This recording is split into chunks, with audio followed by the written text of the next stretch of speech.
Hi everyone. Welcome to this video. तो दोस्तों, आज के वीडियो में हम जानेंगे वो मिस्टेक्स जो आपको अपने रिज्यूमे में नहीं करने चाहिए। तो टिपिकली अक्सर लोग अपने रिज्यूमे में ये चार मिस्टेक्स करते हैं। सबसे पहला, कि जो रिज्यूमे लोग बनाते हैं वो 5 पेज, 6 पेज, 4 पेज, मतलब बहुत लंबा होता है। तो सबसे पहली चीज आपको ध्यान में रखनी है कि आपका रिज्यूमे बस 1 पेज का होना चाहिए, क्योंकि किसी के पास उतना टाइम नहीं होता है उतने सारे पेजेस को पढ़ने का। दूसरा, आपको आपके रिज्यूमे में जो आप लिखते हो उसको आप बुलेट फॉर्म में लिखो, उसको आप पैराग्राफ में मत लिखो। कई लोग क्या करते हैं कि जो आपके पॉइंट्स होते हैं वो एक पैराग्राफ में लिखते हैं। तो फॉर एग्जांपल, मान लीजिए आपने अपने रिज्यूमे में कुछ काम किया है और आपने ये चीज लिखा है: work on optimising the inventory of incoming RMs in the warehouse across 5 locations, collaborated with an IT solution provider to create a new system. When the system was implemented, the inventory cost reduced from so and so. अब अगर आप अपने accomplishment को इतने लंबे ऐसे paragraph में लिखोगे तो किसी को टाइम नहीं होगा समझने का कि आपने क्या लिखा है, कोई इतना इसको ध्यान से पढ़ेगा नहीं, और आपका जो मेन इम्पैक्ट है कि आपने लेट से 200 करोड़ पर मंथ से 160 करोड़ पर मंथ कॉस्ट कर दिया, कम कर दिया, वो रजिस्टर नहीं होगा।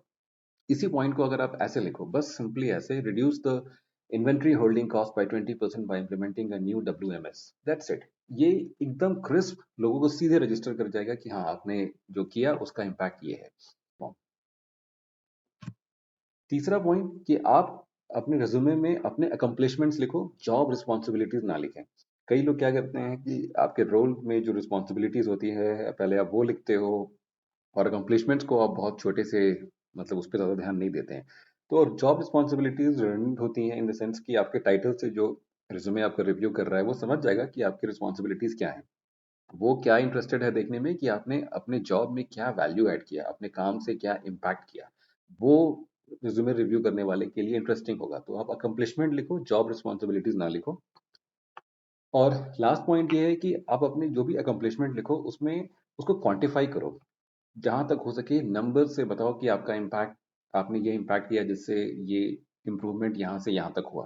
तो फॉर एग्जांपल, मान लीजिए आप एक डेवलपर हो और आपने कोई ऐसी लाइन लिखी है: written a code which significantly reduce latency.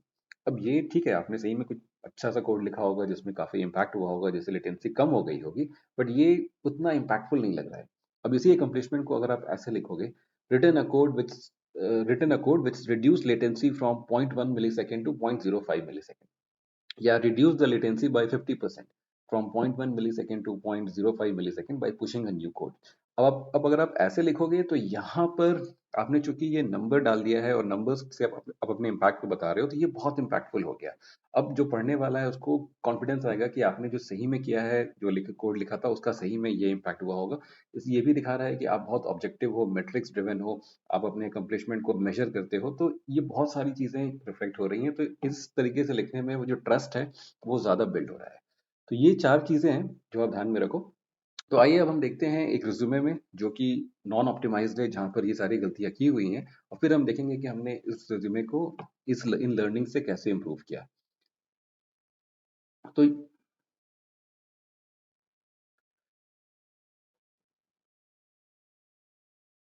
तो ये एक रिज्यूमे है। इस रिज्यूमे में आप देखो, ये किसी आईटी डेवलपर का रिज्यूमे है। तो फर्स्ट ऑफ ऑल, ये रिज्यूमे जो है ये करीब 1 2 3 4, ये करीब 5 पेज का रिज्यूमे है। तो फर्स्ट थिंग, ये बहुत लंबा है। दूसरा, इस रिज्यूमे में आप देखो तो सबसे पहले सेक्शन में कुछ करियर अब्रिजमेंट सेक्शन है, जो कि acted instrumental in accomplishing offshore projects, hands on experience in support projects. ये बहुत वेग सा लग रहा है और ये सेक्शन कुछ इतना मैटर नहीं कर रहा है। उसके बाद टेक्निकल स्किल सेट है, operating system skill set, Windows. अब कम ऑन, आप कंप्यूटर्स यूज कर रहे हो तो ऑपरेटिंग सिस्टम ऑफ कोर्स आप विंडोज या मैक या जो भी है वो यूज करोगे, तो ये कोई स्किल आज के जमाने में नहीं हुआ, तो इसको लिखने की जरूरत नहीं है। फिर आप यहाँ पर आओ, वर्क एक्सपीरियंस में आओ, तो यहाँ पर देखो उन्होंने लिखा हुआ है रोल्स एंड रिस्पॉन्सिबिलिटीज। तो ये भी इंपॉर्टेंट नहीं है, आपके अकम्प्लिशमेंट्स क्या है वो इंपॉर्टेंट है। तो यहाँ पर ये एक प्रोजेक्ट के बारे में लिखा है, फिर ये दूसरे प्रोजेक्ट के बारे में लिखा है कुछ, फिर ये तीसरे प्रोजेक्ट। ये बहुत कंफ्यूजिंग हो रहा है, बहुत सारे प्रोजेक्ट आ रहे हैं यहाँ पर।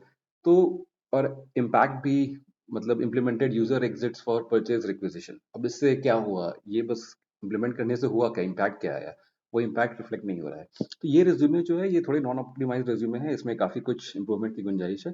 तो अब हमारी जो लर्निंग थी, उस लर्निंग के हिसाब से अब हमने एक इस रिज्यूमे को इम्प्रूव कर दिया है, और इम्प्रूव करने के बाद ये हमारा न्यू रिज्यूमे है। तो उसी रिज्यूमे को जो हमने इम्प्रूव किया, तो फर्स्ट ऑफ ऑल इस रिज्यूमे को हमने बस एक पेज में ही लिख दिया है, और आप देखो ये सारा कुछ एक पेज में फिट हो गया है। दूसरी चीज आप देखो कि यहाँ पर जो वर्क एक्सपीरियंस है, वहां पर हमने जो उस पर्सन का डेजिग्नेशन था उससे ग्रुप किया है। तो उस वो पर्सन सीनियर एप्लीकेशन डेवलपर है मे बी आज के टाइम में, तो सबसे पहला उसको डाला है। उसके अंदर उस पर्सन ने शायद 2 प्रोजेक्ट किए। देन उसके पहले वो पर्सन एप्लीकेशन डेवलपर था, उसमें उसने 2 प्रोजेक्ट किए थे, और स्टार्टिंग में वो पर्सन एसोसिएट था जहाँ पर उसने कुछ-कुछ किया। तो यहाँ पर ये क्लियर हो रहा है कि वो पर्सन एसोसिएट था इस साल से इस साल तक, फिर वो करियर में ग्रो किया as application developer from August 15, और फिर वो करियर में फर्दर ग्रो किया as senior application developer from July 16। तो अब तो हमने टाइटल से ग्रुप किया। उसके बाद हमने फिर हर एक टाइटल में एक जो प्रोजेक्ट पर्सन ने किया उसको लिखा, और वहां पर जो अकम्पलिशमेंट था उसको हमने हाईलाइट किया। जैसे फॉर एग्जांपल इस प्रोजेक्ट 1 में hand picked among 30 developers and sent on site to Japan, तो ये काफी इंपैक्टफुल लग रहा है। तो यहाँ पर हमने बुलेट पॉइंट में लिख के उस इम्पैक्ट को हाईलाइट भी कर दिया।